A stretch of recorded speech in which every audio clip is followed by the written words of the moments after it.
No one remembered the exact moment Ayan became invisible. It happened slowly, like dust settling on unused furniture, so quietly that no one noticed until it was already too late. He sat in the last row of the classroom, near the window that never opened properly. The glass was cracked, just like the wooden desk in front of him. While others leaned forward, eager to be seen, Ayan leaned back, hoping not to be noticed at all. Not because he lacked intelligence, but because attention had always come with a price. Laughter. It followed him everywhere. When the teacher asked a question and Ayan raised his hand once, just once, the room erupted before he could even speak. "Why are you pretending to be smart?" someone joked. "Sit down, man," another added. "You won't get it right." The teacher cleared her throat, uneasy, and moved on. No apology. No correction. Just silence. That silence hurt more than the laughter. Ayan learned early that being quiet was safer. Words invited judgment. Confidence attracted cruelty. So he shrank himself, not in size, but in presence. He spoke only when spoken to, walked with his eyes lowered, and carried his dreams like fragile glass, hidden deep inside. At home, life offered no refuge. His father's photograph still hung on the wall, edges curled with time. He had died suddenly years ago, leaving behind grief, debts, and a family that had to grow up overnight. Ayan's mother worked tirelessly, leaving before sunrise and returning long after sunset. Her hands were rough, her back always aching, yet she smiled whenever she looked at her son, as if hope itself depended on it.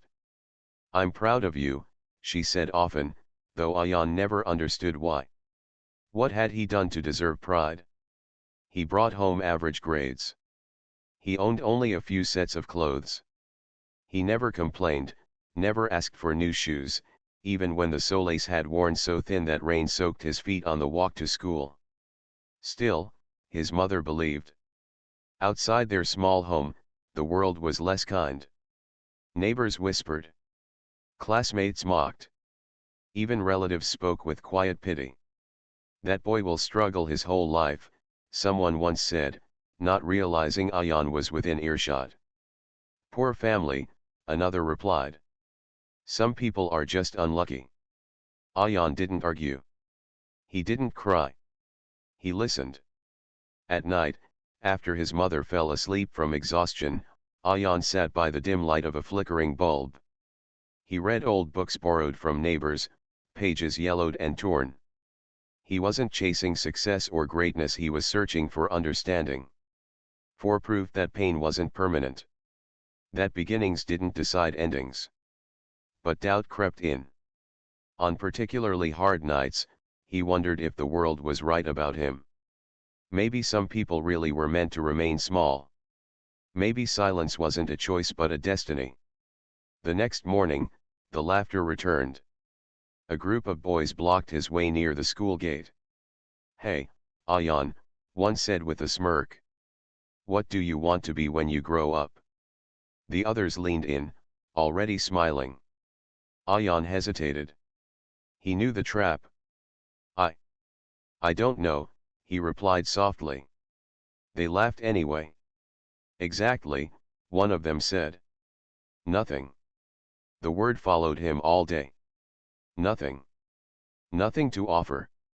Nothing to expect. Nothing to become.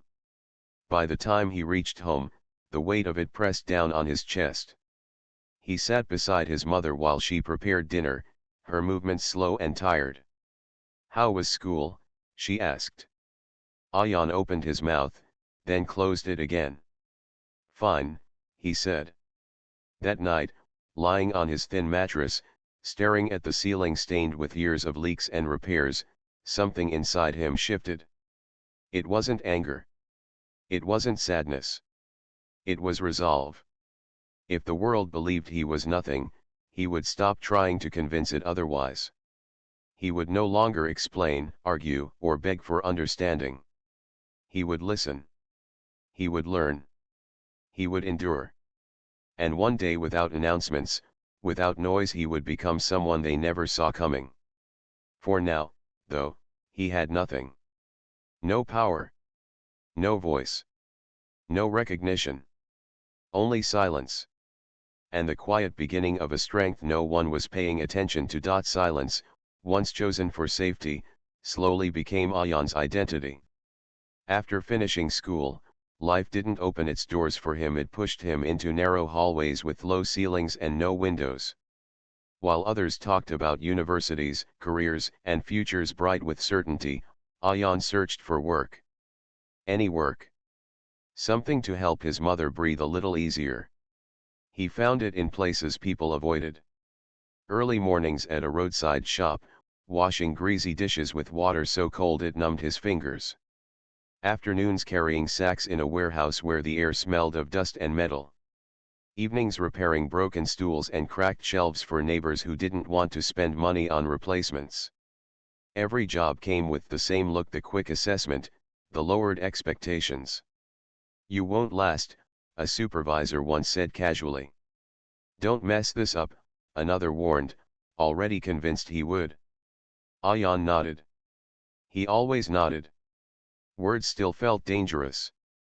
Silence felt familiar. His classmates noticed him occasionally, usually when they needed someone beneath them to remind themselves how far ahead they were. "Still working these jobs?" one asked when they crossed paths at a bus stop. "You should try harder," another said, laughing. "Life's not that hard." Ayan smiled politely, though his shoulders ached and his hands were cracked and sore. He never told them that he worked 12 hours a day. He never explained that every coin he earned went toward food, rent, or his mother's medicine. Explaining had never changed anything before. At night, exhaustion wrapped around him like a heavy blanket, but sleep didn't come easily. His body rested, but his mind stayed awake. Questions echoed in the quiet. Is this all there is? Is silence really strength or just surrender? On nights when doubt grew loud, Ayan returned to the one place that never judged him, his books. He studied by a small lamp, its glow barely reaching the corners of the room. He learned skills no one taught him, reading and practicing until his eyes burned. He failed often. Sometimes he didn't understand the material. Sometimes he misunderstood instructions. Sometimes he simply lacked resources. Each failure felt like proof that the world's opinion of him might be right. But something inside him refused to let go. Every mistake became a lesson. Every setback, a note of improvement. He kept going not because he believed success was guaranteed, but because stopping felt like agreeing with those who had already dismissed him. His mother noticed the change. "You don't talk much anymore," she said one evening, watching him carefully. Ayan shrugged. "There's not much to say." She wanted to ask more, but she didn't. Instead, she placed a warm hand on his shoulder. It was heavy with love and worry. "Whatever you're carrying," she said softly, "don't carry it alone." Ayan nodded, though he knew some burdens couldn't be shared. The weight of being underestimated. The ache of unseen effort. The loneliness of quiet determination. Months turned into years. The world continued moving, loud and confident, while Ayan moved alongside it, quiet, steady, unnoticed. People passed him without a second glance. They spoke over him, around him, about him, but rarely to him. And in that constant silence, something unexpected happened. Ayan began to hear himself. He learned what he valued. He learned what kind of man he didn't want to become. He learned patience, not the kind that waits idly, but the kind that works while waiting. While others chased recognition, Ayan chased growth. While they spoke about success, he studied it. While they laughed, he listened. Silence stopped feeling like weakness. It became discipline. There were nights when frustration clenched his chest so tightly he thought he might break. Nights when he wanted to scream, to ask the world why effort wasn't enough. But instead, he took a deep breath and returned to his work. No one applauded. No one encouraged him. No one promised it would matter. Still, he continued. Because deep down, Ayan sensed something others couldn't see yet. Silence, when filled with purpose, is not emptiness. It is preparation. And somewhere in the quiet hours, beneath the weight of doubt and fatigue, the foundation of his future was being built one unseen moment at a time. Opportunity did not arrive with applause. It arrived quietly, almost unnoticed, just like Ayan. By this time, years of work had shaped him in ways no one could see. His hands were rough from labor, his posture straight from discipline, and his mind sharpened by countless nights of self-study. He still spoke little, but when he did, his words carried weight. People just hadn't learned to listen yet. The chance came through a problem no one wanted. A small company was struggling. Systems failed constantly, deadlines were missed, and the team argued more than they worked. When management asked for volunteers to fix the issue, excuses filled the room. It's too risky. There's no budget. That project is already dead. Ayan raised his hand. The room went quiet for a second, then laughter followed. You, someone said, disbelief dripping from every word. You barely talk, another added. This needs leadership. Ayan lowered his hand slowly. I can try, he said. Nothing more. No defense. No explanation.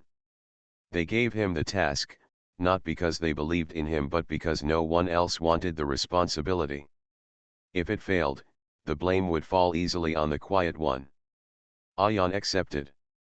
From the first day, he approached the work the same way he had approached his life, patiently, methodically, without noise.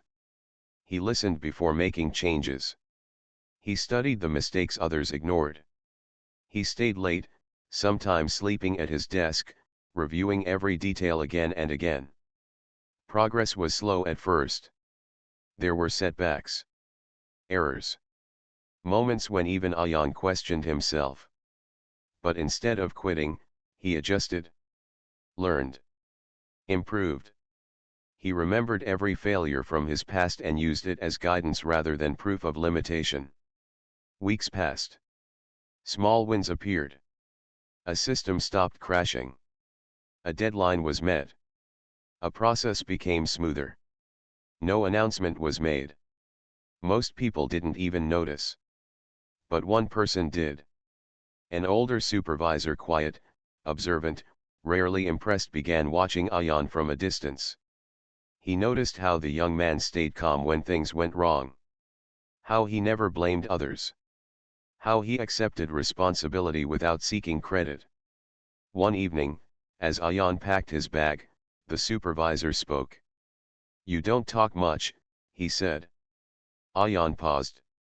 I don't like wasting words. The man smiled slightly. Good. Keep doing what you're doing. That was all. But for Ayan, it felt like oxygen. Encouragement had been rare in his life.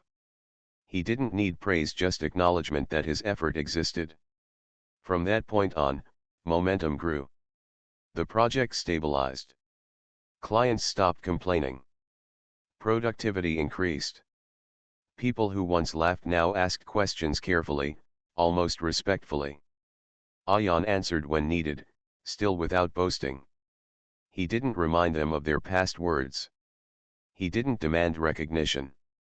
He focused on results. Months later, the project was no longer considered a failure, it became an example. Management highlighted it in meetings. Ayan's name began circulating in conversations he wasn't part of. Who fixed this? That quiet guy, what's his name again? Ayan heard these whispers and kept working.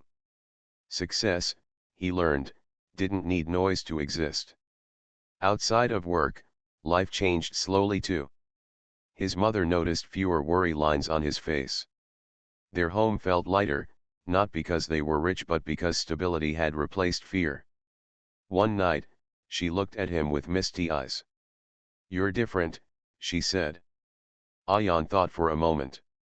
I'm the same, he replied. Just stronger. She smiled, understanding more than he realized. The world hadn't suddenly become kind. Some people still doubted him. Some still underestimated him. But now, Ayan understood something crucial. Silence was no longer just survival. It was momentum. And once it started moving, it was impossible to ignore forever. Years had passed since the boy they laughed at had quietly endured the world. The same people who once mocked Ayan now heard his name in places they never expected. At first, disbelief filled their minds. That quiet kid, one whispered. The one who never spoke up, another asked. Yes. That Ayan. He had grown not overnight, not through luck but through relentless effort and unwavering patience.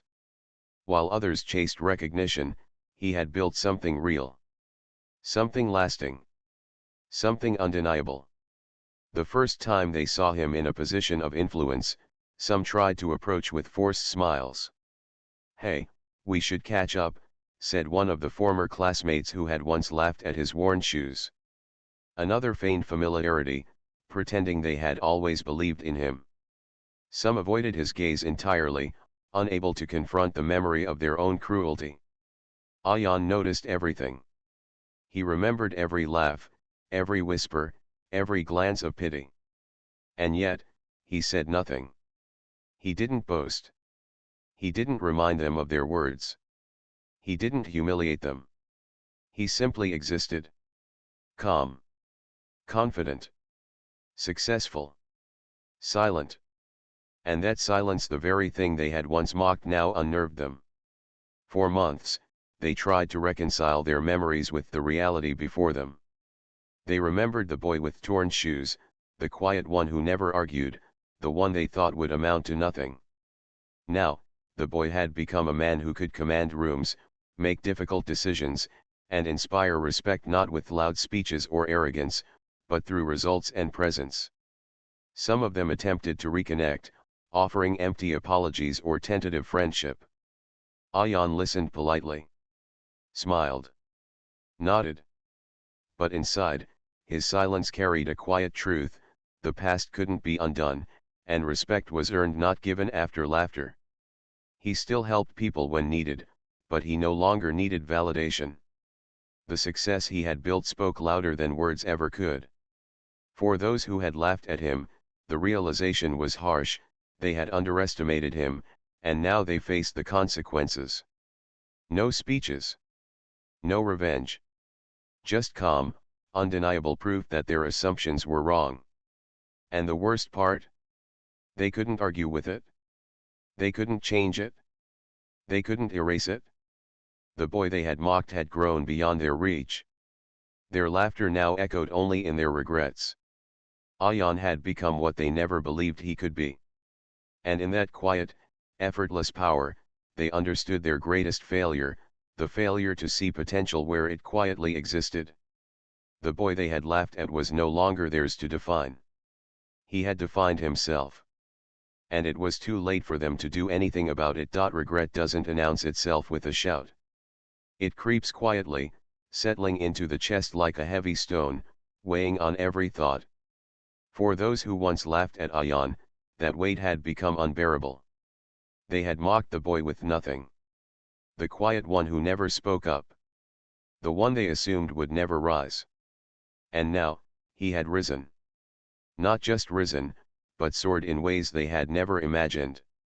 Ayan's life had changed completely. He had built a business from the ground up, earning respect through patience, hard work, and relentless focus. Every decision was measured, every step deliberate.